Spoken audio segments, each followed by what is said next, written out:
چلے گی کیسے؟ عام آدمی کو ریلیف ملے گا کیسے جب تک یہ پیٹرول کی 60 روپے کی لیوی موجود ہے؟ عالمی مارکیٹ میں قیمتیں کہاں سے کہاں نیچے چلی گئیں، اور ہمارے ہاں پیٹرول کی قیمت یہ کہتے ہیں کہ برقرار ہے، یہ برقرار نہیں ہے، یہ بڑھائی ہوئی ہے، اس لیے کہ جب عالمی مارکیٹ میں قیمت کم ہو گئی ہے تو اس کا اثر نیچے آنا چاہیے۔ ونٹر پیکج کا انہوں نے اعلان کیا، یہ ونٹر پیکج کیا ہے؟ اس میں بھی بیوقوف بناتے ہیں لوگوں کو۔ یہ ونٹر پیکج یہ ہے کہ اگر پچھلے سال دسمبر میں آپ نے 500 یونٹ خرچ کیے تھے تو 500 یونٹ اس سال اگر آپ نے خرچ کر لیے تو کوئی فرق نہیں پڑے گا، لیکن 500 سے اوپر خرچ کیجئے، اس میں ہم آپ کو اتنے روپے کا ریلیف دے دیں گے۔ تو بھائی ہم کیوں خرچ کریں اضافی؟ ہم تو مطلب 500 سے بھی کم خرچ کرنا چاہتے ہیں، اس لیے کہ بھائی ہم تو افورڈ ہی نہیں کر سکتے، اور اس میں بھی اگر آپ 25% سے زیادہ خرچ کر دیں گے تو اس کے بعد پھر کوئی ریلیف نہیں ہوگا۔ تو یہ جو ڈرامہ کر کے لوگوں کو بیوقوف بنانے کا عمل ہے، یہ ختم ہونا چاہیے۔ ڈائریکٹ ٹیرف میں کمی ہونی چاہیے تو پتہ چلے گا کہ حالات بہتر ہو رہے ہیں، ورنہ سب جھوٹ اور دھوکے کا سامان ہے جو انہوں نے کیا ہوا ہے۔ میں پوچھنا چاہتا ہوں کہ آئی ایم ایف کا جو وفد یہاں پر آیا اور 3 دن وہ آپ کے ساتھ بیٹھا ہے اور آپ کے سارے اہداف پر اس نے گفتگو کی ہے، میں سوال کرنا چاہتا ہوں کہ آئی ایم ایف نے اگر آپ سے یہ مطالبہ کیا کہ یہ سولر سسٹم اس کو آپ بڑھنے سے روکیں تو آپ نے اس کو کیوں قبول کیا ہے، کیوں مانا ہے؟ لوگوں کا آپ نے اتنے بل بنا دیتے ہیں، لوگ اس کے اوپر انویسٹمنٹ کر کے سولر کی طرف جاتے ہیں۔ سولر انرجی کا ایک فائدہ یہ ہے کہ اس کے نتیجے میں پولوشن کم ہوتی ہے، ہمیں اسموگ پہ بھی بات کرنی ہے۔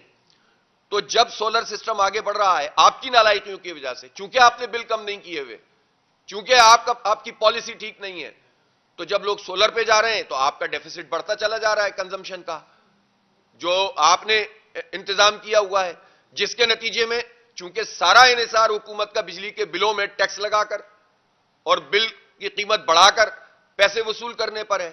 ایف وی آر کے 25,000 لوگ تو کام کرتے نہیں ہیں، سارا ڈائریکٹ تو آپ بجلی کے بلوں میں لے لیتے ہیں، ڈائریکٹ ٹیکس لگا دیتے ہیں۔ تنخواہ دار نے 111 ارب روپے ابھی بھی 3-4 مہینے میں دے دیا ہے۔ جاگیردار پہ ٹیکس لگانے کے 4 دفعہ بات کی ہے، ابھی تک تو مجھے اس کا کوئی نتیجہ نظر نہیں آ رہا۔ ابھی 1 جنوری کہہ دیا ہے کہ جب سے نافذ کریں گے، یہ بھی غلط بیانی سے کام لے رہے ہیں۔ تو آپ یہ بتائیں کہ آپ کیسے مان لیتے ہیں کہ ہم سولر کے حوالے سے اپنی پالیسی کو تبدیل کریں گے؟ کسی صورت میں تبدیل نہیں ہونی چاہیے، اور اس کو تو انکریج کرنا چاہیے۔ یہ آئی پی پیز جن سے غلط معاہدے ہیں یہ ختم کیے جائیں۔ سولر سسٹم پہ لوگ اگر خود آتے ہیں یا کلیکٹیولی کہیں پر آتے ہیں تو ان کو انکریج کیا جائے، اور اس کے نتیجے میں پاکستان میں ماحولیات کو بھی فائدہ ہوگا اور پاکستان کی معیشت بھی اچھی ہوگی، بجائے اس کے کہ آپ کہیں کہ اب آپ نے اتنا سولر لے لیا، انویسٹمنٹ کر دی، اب ہٹ جائیے، ہٹا دیجیے ورنہ مزید ٹیکس لگا دیں گے آپ کے اوپر۔ تو یہ انتہائی ظالمانہ بات ہے جو حکومت اس وقت سوچ رہی ہے۔ اسی طرح پہلے انہوں نے بہت واضح طور پر کہا تھا کہ ہم منی بجٹ نہیں لائیں گے، لیکن اب جو شارٹ فال ہے اس پر یہ منی بجٹ کے بارے میں ایک دن کہتے ہیں لائیں گے، ایک دن کہیں گے نہیں لائیں گے۔ ویسے تو ہر دن منی بجٹ کا دن ہوتا ہے، اس لیے کہ جب آپ دال کی قیمت بڑھ رہی ہوتی ہے، جب آپ چاول کی قیمت بڑھ رہی ہوتی ہے، جب چینی کی قیمت بڑھ رہی ہوتی ہے، جب آئل کی قیمت بڑھ رہی ہوتی ہے، تو عام آدمی کے لیے تو یہ منی بجٹ ہی ہوتا ہے نا روزانہ۔ اب یہ کہتے ہیں کہ پچھلے سال کے مقابلے میں اس مہینے میں چونکہ 20 روپے کے بجائے صرف 18 روپے بڑھے ہیں تو لہذا مہنگائی کم ہو گئی ہے۔ یہ بھی ایک دوسرا جھوٹ ہے۔ تو بھائی پچھلے مہینے آپ نے 20 روپے کی مہنگائی بڑھائی تھی، اس مہینے آپ نے 18 روپے کی مہنگائی بڑھائی۔ ایک اور بات، جب یہ کہتے ہیں کہ مہنگائی زیرو مطلب نہیں بڑھی، آگے نہیں گئی، تو اس کا مطلب کیا ہوتا ہے؟ اس کا مطلب ہوتا ہے کہ 20 روپے پچھلے سال بھی اس مہینے میں بڑھے تھے، 20 روپے اس سال بھی اس مہینے میں بڑھے۔ تو یہ جو لوگوں کو اعداد و شمار کے گورکھ دھندے سے بیوقوف بنانے والا عمل ہے، اس سے معیشت بہتر نہیں ہوگی۔ معیشت آپ کی پالیسی سے بہتر ہوگی، معیشت آپ کے اللہ تللے ختم کرنے سے بہتر ہوگی۔ معیشت کا مطلب یہ ہے اس سال 21% انتظامی اخراجات گورنمنٹ زیادہ کر رہی ہے، اور آپ کو معلوم ہے کہ 5 ارب روپے 1087 گاڑیاں خریدنے کے لیے رکھے گئے ہیں جو دیے جائیں گے سرکاری افسروں کو۔ ان حالات میں کہ جب لوگ مر رہے ہیں، 40% لوگ خط غربت سے نیچے زندگی گزار رہے ہیں پاکستان میں، 10 کروڑ لوگ، اور اس میں آپ افسران کے لیے 1087 گاڑیاں خریدنے کے لیے تیار ہیں۔ یہ پیسے آپ اپنے اخراجات کم کریں نا، قوم کے اوپر سارا بوجھ کیوں ڈالتے ہیں؟ اپنی فری بجلی، اپنا فری پیٹرول، اپنی گاڑیاں چھوٹی کریں، نئی گاڑیوں کو روکیں، تو اس کے نتیجے میں پاکستان کی معیشت بہتر ہونا شروع ہوگی۔ لہذا ہم یہ سمجھتے ہیں کہ ان ساری چیزوں کے حوالے سے جو سب سے بڑی ٹاپ کی بات ہے وہ یہ ہے کہ آپ اپنے جو انرجی کرائسس ہے اس میں بجلی کی قیمت کم ہونی چاہیے ہر صورت میں. ہم نے دھرنا دیا، احتجاج کیا، اس کے بعد احتجاج کیا، ہڑتال ہوئی، اس کے بعد انہوں نے ایک پیکج دیا جس میں 14 روپے 2 مہینے کے لیے کم کیے. ہم نے اس کو اپریشیٹ کیا، لیکن ہم نے اس وقت بھی یہ کہا تھا کہ یہ مسئلے کا حل نہیں ہے 2 مہینے کے لیے آپ پیسے کم کر دیں، آپ بلوں میں کمی کریں. یہ کہتے ہیں کہ ہم بل میں کم کریں گے تو شارٹ فال بڑھ جائے گا.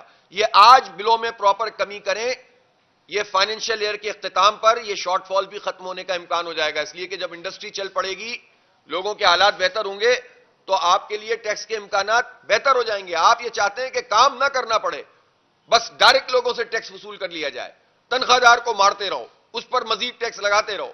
تو لہذا اس طرح سے کام نہیں چلتا.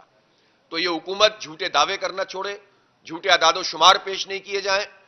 اور بات کیا ہوتی ہے؟ بات یہ ہوتی ہے کہ حکومت کا کام بھی وہ لوگ کرتے ہیں کہ جو حکومت کو لے کر آتے ہیں.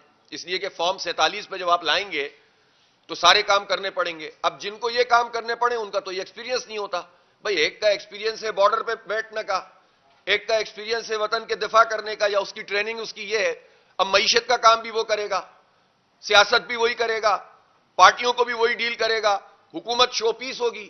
اصل میں وہی لوگ ہوں گے جو حکومت کو لے کر آئیں، تو ان کو تو آپ 4 نمبرز پریزنٹیشن کے بتائیں وہ پہاڑا پڑھنا شروع کر دیتے ہیں. تو کچھ نہیں پتا ہوتا ان لوگوں کو. اس لیے میں سمجھتا ہوں کہ یہ گورکھ دھندا ختم ہونا چاہیے. ابھی کراچی میں بلدیاتی انتخاب ہوا ضمنی، پورے سندھ میں ہوا، اور ایک مرتبہ پھر پیپلز پارٹی اپنے آپ کو جمہوریت کی ایسے دعوے دار کہے گی. نورا کشتی لڑتے رہتے ہیں نون لیگ اور پی پی، ٹینیور پورا کرتے ہیں، مزے پورے کر رہے ہیں، انجوائے ٹھیک طریقے سے کر رہے ہیں، اور بیان ایک دوسرے کے خلاف دیتے رہیں گے، یہ کرو یہ نہیں کرو، یہ کرو نہیں کرو. آخر میں آ کر ترمیمیں پوری کرتے ہیں، ایکسٹینشن پوری طرح سے دیتے ہیں، مزے سب عیاشیاں سب کی لگی ہوئی ہیں، اور جہاں موقع ملتا ہے وہاں پر عوام کے مینڈیٹ کی توہین کرتے ہیں. چند یوسیز کا معاملہ تھا، اور ان چند یوسیز پہ بھی انہوں نے وہی گورکھ دھندا کیا جو بلدیاتی انتخاب میں کیا تھا، جو میئر کے انتخاب میں کیا، جو عام انتخابات میں کیا، اور ابھی بھی سدھرنے کے لیے تیار نہیں ہے.